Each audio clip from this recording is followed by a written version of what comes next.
É bom você falar a data, aí, antes de começar a gravar, na hora que estiver gravando.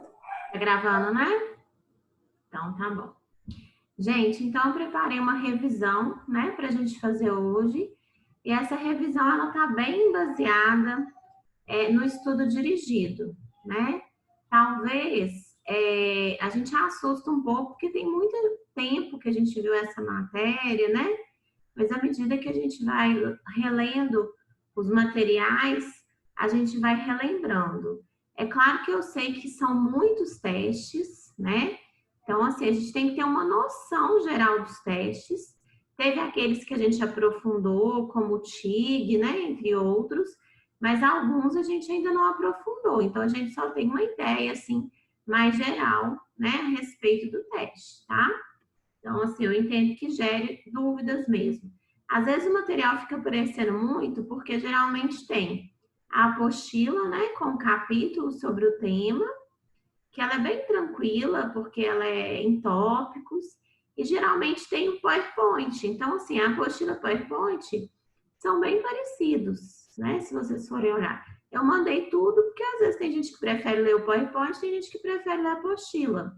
Mas vocês vão ver que acaba repetindo muita coisa de um e de outro, tá? Por isso que fica um volume maior de materiais, mas, né, não é uma matéria muito grande. Para a gente ter uma ideia, a matéria da nossa primeira etapa foi a avaliação psicológica no ciclo vital e testes não verbais de inteligência. E aí, destacando o TIG. Então, essa foi a nossa matéria e essa que vai ser a nossa matéria da prova, tá ok? No estudo dirigido, para quem conseguiu fazer, a primeira pergunta que apareceu lá foi a demanda de avaliação psicológica, né? E os instrumentos utilizados. Então, a gente vai fazer uma revisão disso. E o que era importante aqui? Era importante falar um pouquinho, né? Sobre, assim, diante dessa fase do desenvolvimento, o que aparece, né, no consultório, o que aparece para a pessoa que trabalha com avaliação psicológica, né, como profissional, psicólogo que trabalha com avaliação psicológica, em cada uma, né, desses momentos da vida. E quais instrumentos que a gente pode utilizar. É claro que nessa primeira parte a gente nem falou muito dos instrumentos de personalidade. A gente focou mais na avaliação cognitiva, na avaliação de inteligência, né? Então poderia focar mais nesse aspecto. Então vamos lá, ó, em bebês. Bebês, a gente viu assim que eles têm, né, um desenvolvimento muito rápido em muito pouco tempo.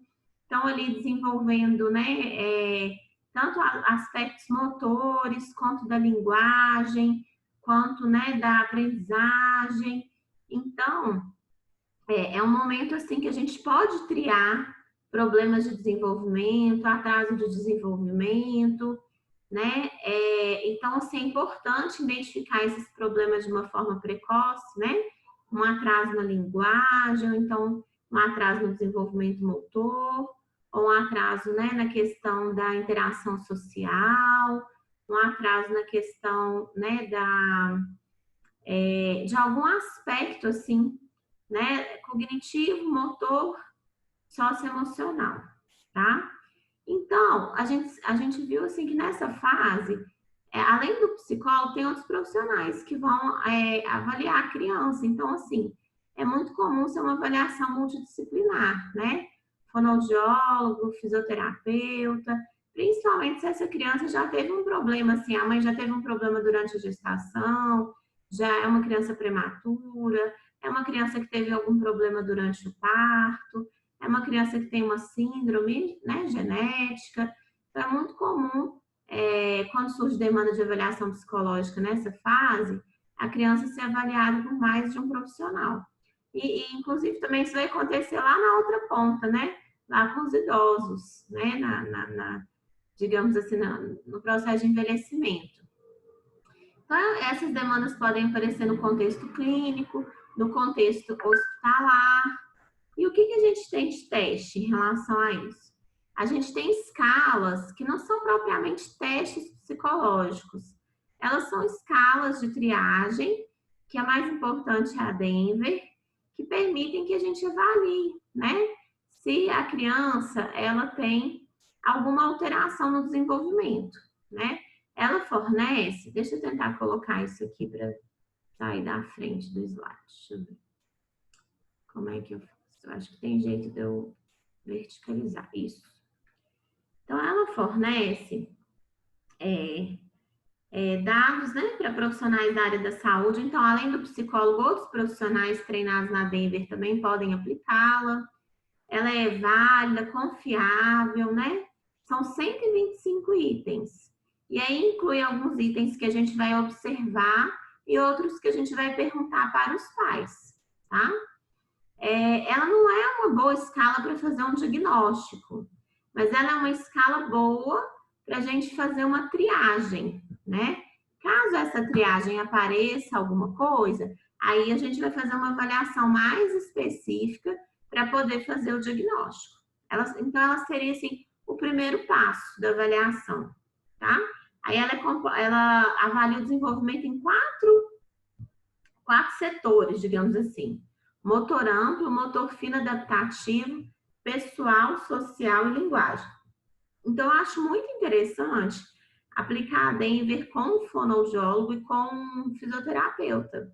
Porque o fisioterapeuta é o profissional mais indicado para avaliar o desenvolvimento motor e a fonoaudióloga, né? O fonoaudiólogo é o profissional mais indicado para avaliar o desenvolvimento da linguagem.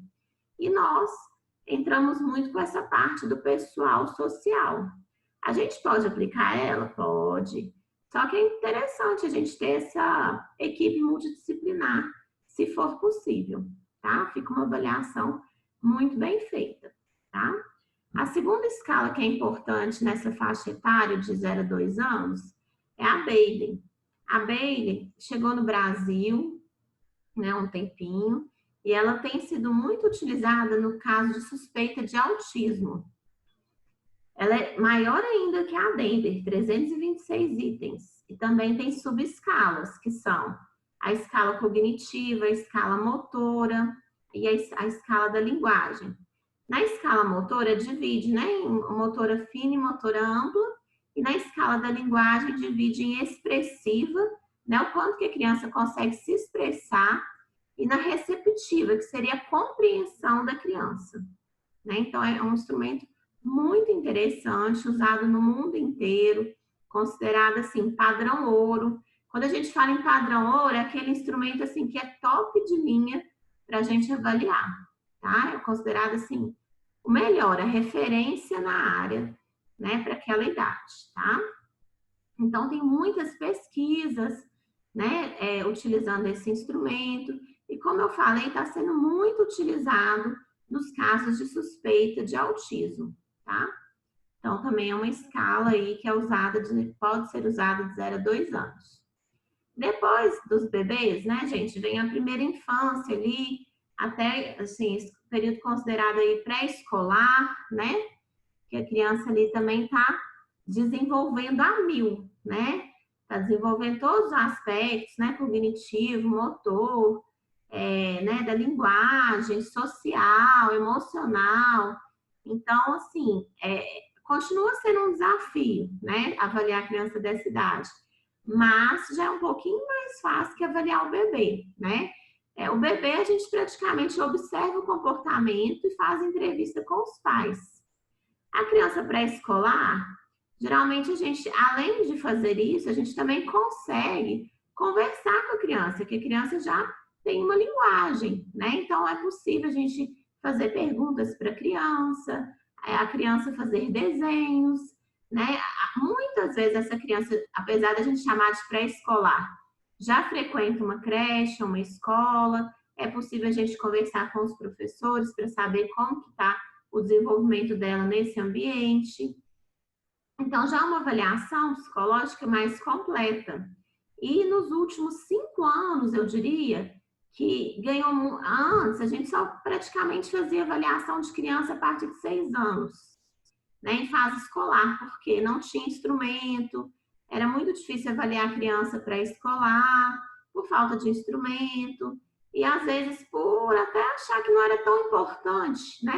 Mas cada vez mais eu vejo aí livros, cursos, testes que avaliam a criança justamente nessa fase pré-escolar, até mesmo para poder, porque na verdade quando a criança chega lá, né, no primeiro ano, no segundo, para alfabetizar de fato, ela na verdade, a alfabetização, quem é professora aí sabe disso, a alfabetização não começa ali, ela é um processo que começa desde que a criança, né, vamos dizer assim, nasce, está em contato com o mundo e está aprendendo, está tendo contato com a linguagem, está tendo contato com, né, as imagens das palavras, as cores, os sons, as formas, né? Muitas atividades que são desenvolvidas ali na educação infantil e que às vezes a gente, né, para quem não conhece tão bem, não entende, né, nem qual que é o objetivo, mas ali ela está desenvolvendo todo o aspecto ali sensorial, a integração sensorial, né, a relação entre grafema, fonema, que tudo isso lá na frente, quando ela for alfabetizada, é como se ela tivesse que ter ali habilidades, né, anteriores para conseguir chegar naquela fase, né? A motricidade, para segurar um lápis, para escrever, né? Então, tudo isso vai ser desenvolvido ao longo dessa fase pré-escolar, né? Então, assim, é uma fase bastante importante aí para o desenvolvimento, né? É claro que as escolas, assim, nessa fase, elas focam muito mais, né, nos aspectos lúdicos, né, numa forma interativa de aprendizagem, né, menos formal, né, depois do que a fase escolar, mas todos esses processos estão permitindo à criança uma série de aprendizagens, uma série de ganhos aí do desenvolvimento, né? É muito até discrepante a gente vê uma criança que é estimulada nessa fase e outra que não é, né? Então, assim, elas aprendem muita coisa, tem muito potencial nessa fase para o aprendizado, tá? Então, quais seriam os instrumentos que a gente poderia utilizar, gente, nessa faixa etária? Então, a gente tem a escala de Columbia, tá? Que ela mede, ela pode ser utilizada em crianças de 3 a 9 anos, viu? Ela avalia capacidades que serão importantes para o sucesso na escola. Então, por exemplo, né, as relações entre símbolos, tá? É uma medida de raciocínio geral, não verbal, e ela, além da questão de reconhecer padrões, símbolos, semelhanças e diferenças, categorizar, estabelecer analogia, né? E é um instrumento, assim, de fácil aplicação, cerca de 20 minutos. E tem que ser, né, gente? Porque uma criança nessa faixa etária, a gente tem que pensar que ela não tem ainda, né, uma estrutura cognitiva que permite a ela ficar muitas horas fazendo uma mesma atividade. Não é que ela tem um déficit de atenção, é natural nessa fase a criança não conseguir manter a atenção mais do que 20, 30 minutos. Tanto que na educação infantil, muitas vezes a professora, ela vai, né, mudando a rotina ali, né, atividade de 30 em 30 minutos, mais ou menos, porque a criança, ela não consegue ter uma concentração maior do que esse tempo. Então, a gente também tem que levar isso em consideração. Na avaliação psicológica, a gente tem que fazer com pouco tempo, né? Assim, não ultrapassando muito esse limite de foco de atenção da criança, tá? E aí, então, a escala de maturidade mental, né, lá de Columbia, é uma boa escala aí para a gente avaliar essa questão da inteligência nessas crianças pré-escolares, tá bom? Ela atende bastante essa necessidade. E um outro teste que é um pouco maior, um pouco mais complexo, é o som R2,5-7, tá? Então, ele já vai ser para crianças de 2 anos a 7 anos. E pode ser aplicado no contexto clínico, educacional, neuropsicológico. E o objetivo dele é possibilitar avaliar funções como abstração, simbolismo, entendimento de situações comportamentais. Então, é um teste um pouco mais complexo, um pouco mais específico, né? Um pouco mais, assim, rico. mas ao mesmo tempo, né, exige mais tempo. Então, tudo tem que ser pensado, né, de acordo com o planejamento que a gente faz da avaliação psicológica, tá? É um ótimo instrumento também para avaliar crianças pré-escolares, tá? E crianças escolares? Gente, criança escolar é nossa demanda maior. Quem for trabalhar com avaliação psicológica vai tem todo receber crianças em fase escolar, crianças que estão apresentando dificuldade de aprendizagem, algum problema comportamental, né? Então, a escola geralmente é a principal encaminhadora, ou então pediatra, neurologista, neuropediatra, né? Esses profissionais, assim, que trabalham com crianças, costumam encaminhá-las nessa fase da vida, tá? Então, assim, muitas vezes é uma dificuldade de aprendizagem, mas muitas vezes a gente pode descobrir ao longo da avaliação que, para além da questão cognitiva, tem questões aí, né, socioemocionais bastante importantes, né? Por exemplo, a questão do bullying, a questão, né, da autoestima, que às vezes, né, também causam, né, geram dificuldades de aprendizagem. Às vezes a criança não tem nada cognitivamente falando, mas está tendo, assim, um desempenho escolar ruim devido, né, a outras questões sociais, emocionais, problemas familiares. Então, nós vamos, né, investigar isso. E também, caso a criança tenha alguma dificuldade cognitiva, algum problema em alguma função, né, psicológica, né, na atenção, nas funções executivas, né, nós também vamos fazer o diagnóstico correto, né, devido, né. O teste mais utilizado, gente, nessa fase, sem dúvida, são as escalas Wechsler, tá?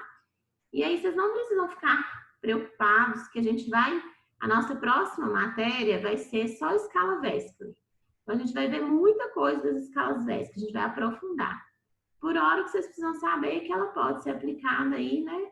Já está na 4ª edição no Brasil e pode ser aplicada em crianças de 6 anos a 16 anos, né? Então, atende bem aí a demanda de avaliação da inteligência de crianças e adolescentes em fase escolar, tá? É uma escala muito importante.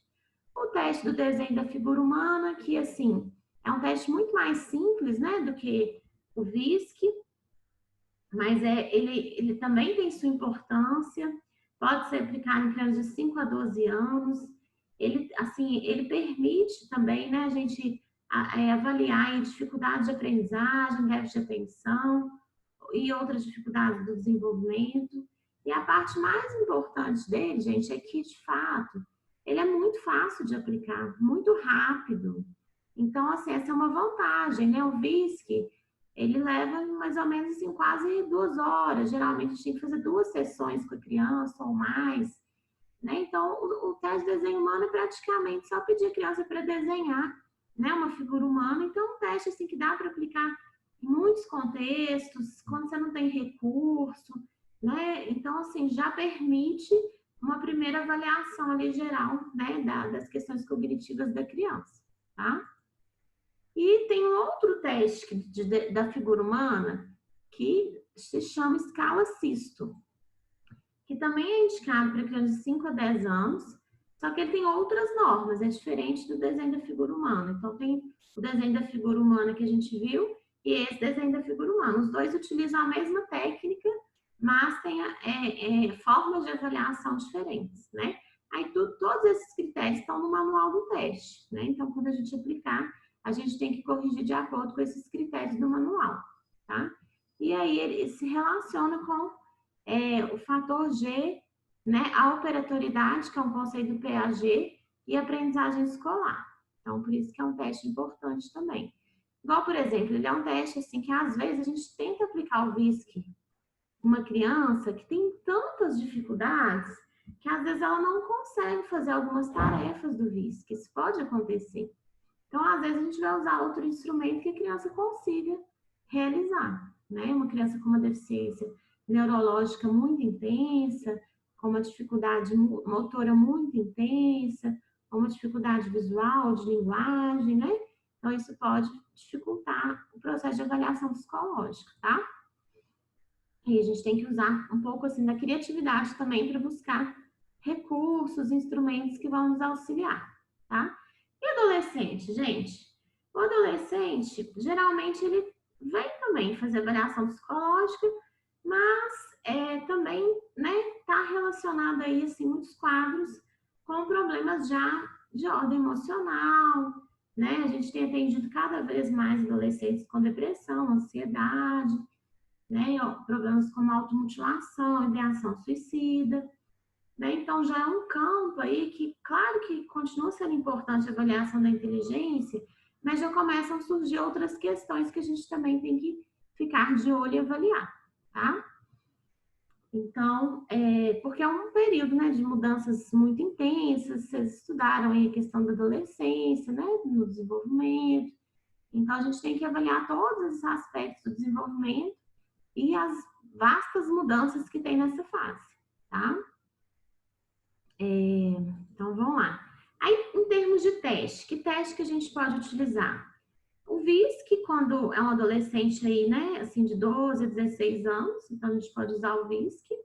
Quando é um adolescente mais velho, né, a partir dos 17 anos, aí a gente já pode usar a versão do, né, VESCLI para adultos, que é o VAIS, tá? Então, aí a gente já pode usar muitos instrumentos que são para adultos. A gente poderia utilizar o TIG também, né? Tem normas para adolescentes, então a gente poderia utilizar o TIG. Seria um outro instrumento aí para a gente utilizar, tá? Aí o VAI, gente, só para a gente lembrar, ele assim, ele vai de 16 a 89 anos. Então, é um teste muito bom, só que ele tem um porém, tem 14 subtestes.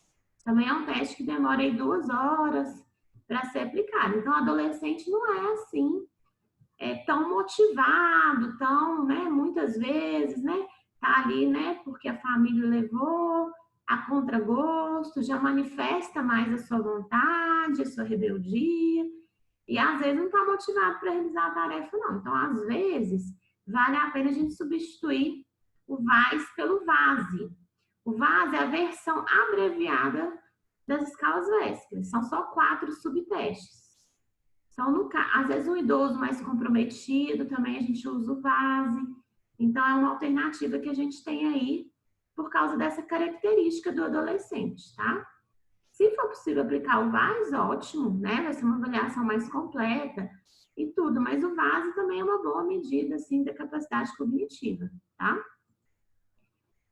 Bom, chegamos nos adultos, né? Então, os adultos, eles não têm, assim, muita especificidade, talvez, né? Sejam demandas muito diferentes, assim, né? Em geral, pode acontecer um adulto que teve um AVC, e aí depois desse AVC ele perdeu alguma função, um acidente, traumatismo craniano, né? Então, e aí isso prejudicou, né, alguma atividade, alguma função cognitiva, né, desse adulto. Geralmente, a avaliação psicológica em adultos está mais relacionada ao contexto de trabalho, então, seleção profissional, concurso público, ou então, assim, porte de arma, aquisição, né, carteira nacional de habilitação, que exige avaliação psicológica, uma perícia, né, que exige uma avaliação psicológica. Então, são essas situações, assim, que geram mais avaliação psicológica em adultos. A cirurgia bariátrica, né, teve um grupo aí que falou sobre a cirurgia bariátrica também, que tem uma exigência, né, de se fazer avaliação psicológica. Então, essas situações mais até relacionadas a exigências, né, gente, legais, assim, que geralmente levam os adultos aí a buscar uma avaliação psicológica, né?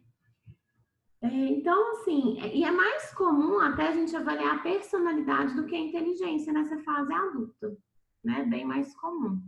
Vamos dizer assim, que o adulto ali, ele já está, assim, no auge, né, do desenvolvimento cognitivo, no ápice do desenvolvimento cognitivo, mas dificilmente, assim, procuram, assim, um psicólogo para avaliar essa parte mais cognitiva, a não ser quando tem uma exigência legal ou quando acontece algum problema, algum acidente, alguma doença, né, um tumor cerebral, né, alguma coisa assim nesse sentido, tá? Aqui só para vocês verem uma fotinha aqui, né, a carinha do Vaz, né, que é o Vaz, aqui é o Vase, né, então é só para vocês, né, então pode ser indicada aí uma avaliação, inclusive neuropsicológica, né, no caso de trauma, de acidente cerebral, tá? Os idosos, teve um grupo também que falou sobre as demandas nos idosos, né?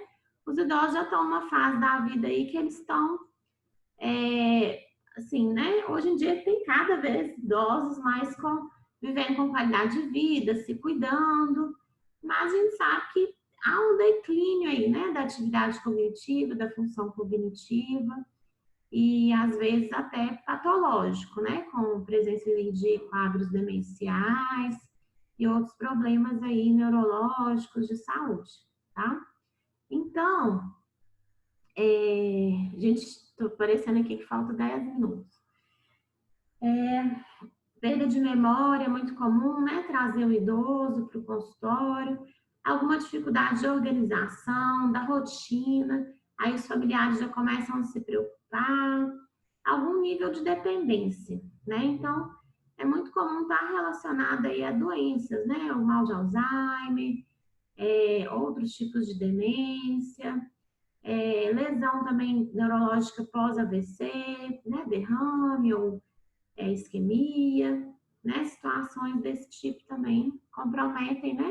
O funcionamento do idoso, mental, né? Do idoso, e ele precisa de ser avaliado para saber um pouco mais sobre a intensidade, né?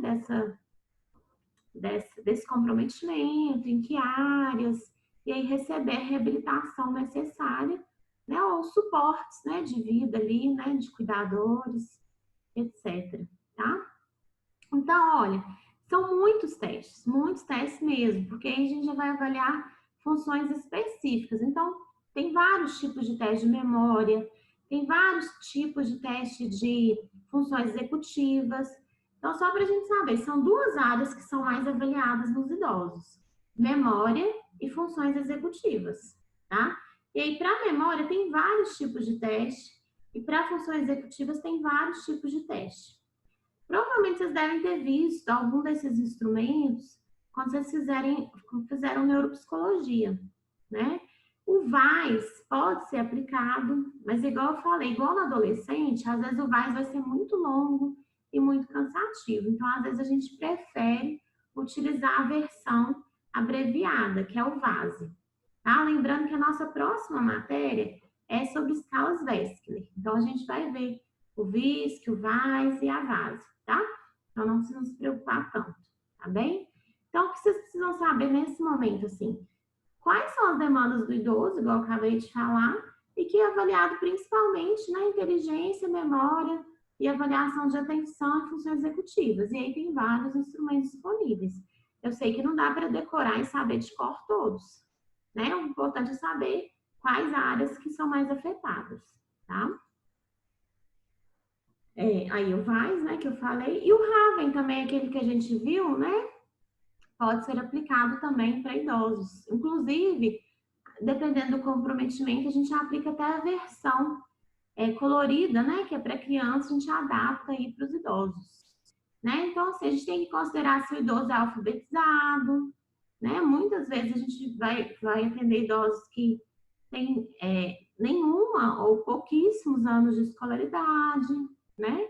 Eles têm restrições, assim, de uso de óculos, aparelho auditivo, então tem que ser levados em consideração e tudo mais, tá? A segunda pergunta, agora que a gente chegou, agora que a gente chegou na segunda pergunta do estudo dirigido. Quais cuidados o psicólogo deve ter na administração dos testes? Gente, isso daí vocês já estão careca de saber, né? Mas é sempre bom a gente relembrar. São todas as questões éticas, né? Relacionadas. Então, verificar se a pessoa está em condição física e psíquica para realizar o teste. Então, se a pessoa dormiu bem, se ela não bebeu, né? Verificar se a pessoa tem alguma dificuldade. Então, igual eu falei, se o teste é visual e ela não tiver de óculos, né? Ela precisa até de que aumente o tamanho da letra, o tamanho do estímulo. A gente tem que avaliar isso. utilizar o teste dentro dos padrões. Então, eu não posso pegar um teste e avaliar da minha cabeça, do meu jeito. Eu tenho que seguir ali a risca, tudo que está no manual. Cuidar do ambiente, né, do barulho, da luminosidade, né? Então, um ambiente tranquilo. Eu, como profissional, tenho que estar sempre estudando, dominando as técnicas de avaliação psicológica, né? Tem que usar só teste favorável do CFP, que estão lá na lista do CTPSI.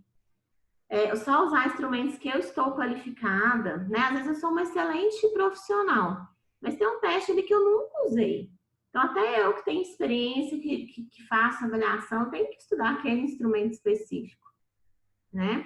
Realizar avaliação em condições ambientais adequadas, prezar pelo sigilo das informações, guardar os documentos, né, decorrentes da avaliação psicológica. Então, eu trabalho lá no SUS. Aí eu vou colocar os resultados lá no prontuário que todos os outros profissionais veem? Não, eu vou ter o meu à parte, só da psicologia, porque essas informações são sigilosas, a pessoa tem direito a esse sigilo, tá? Eu só posso fornecer informações àqueles que têm direito de conhecê-las, né? Assim, o próprio avaliado, né? O responsável do avaliado, né? O profissional que pediu o encaminhamento, que deu o encaminhamento, mas mesmo assim restringindo aquilo que a família ou o paciente, né, quiser, né? Então, ele tem direito de restringir essas informações. E proteger a integridade dos testes. Então, não ficar divulgando, não ficar comercializando, né? Não ensinar ou emprestar para aquelas pessoas que não são psicólogos, né? Quando o instrumento é de uso privativo do psicólogo, tá?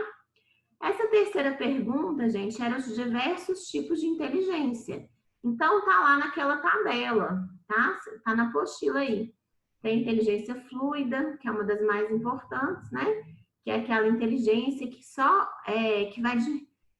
que a gente nasce assim com ela muito grande, né? Por isso que a capacidade de aprendizagem da criança é muito alta e que ela vai assim declinando um pouco ao longo da vida, que é a nossa capacidade assim de novas aprendizagens, né? Então, é um conhecimento que não depende muito da escola, ele é mais assim natural, digamos. A memória de curto prazo, né? Que é um tipo também de memória, né? Relacionada assim a manter as informações num curto período de tempo para poder, né, depois lembrar delas, né, assim, me deu um branco aqui, acessá-las, né, depois. Então, assim, às vezes fala o número de telefone, aí eu vou tentar gravar aquele número de telefone para depois poder discar o número, né. A de longo prazo já é assim, aquele número, depois de dias, você vai me perguntar qual que é o número de telefone, e eu vou te falar qual que é o número de telefone. Então, eu, né, adquiri a informação e armazenei ali, numa gavetinha ali, que eu consigo abrir e, né, acessar, tá? A velocidade de processamento, né, então, é quão rápido, né, a gente consegue ali executar determinadas funções, a nossa velocidade, né, de execução, né, de determinadas operações mentais, né? Então, é igual, eu gosto da metáfora do computador, né? Então, tem computador que eu consigo abrir várias janelas ao mesmo tempo e ele não perde a velocidade, digamos assim, né? Que o processador dele tem uma boa velocidade de processamento. Inclusive, essa ideia veio dessa analogia mesmo com o computador, né? Velocidade de processamento, né?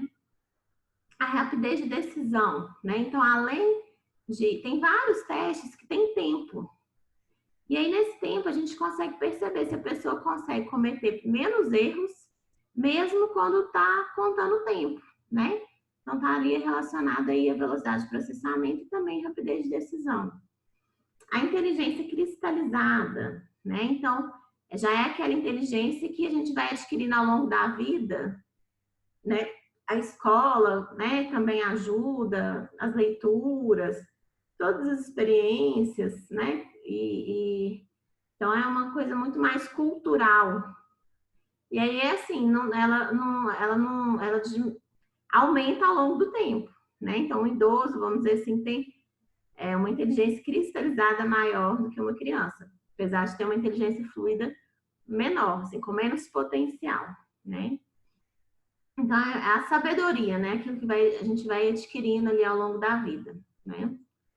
A leitura e escrita, né? Também são aí componentes desse modelo de inteligência. Muitas vezes na avaliação psicológica, principalmente em crianças em fase escolar, a gente pode avaliar a leitura e escrita. É o conhecimento quantitativo, né? Que está relacionado aí muito à matemática, né? O desempenho em matemática. E temos outras áreas aí sensoriais que são importantes, né? O processamento visual, o processamento auditivo. Então, tem vários testes que avaliam justamente, né? Para a gente fazer o TIG lá, a gente não precisa de ter um bom processamento visual? Com certeza, né? O tempo todo a gente está ali vendo símbolos, relacionando símbolos, fazendo analogias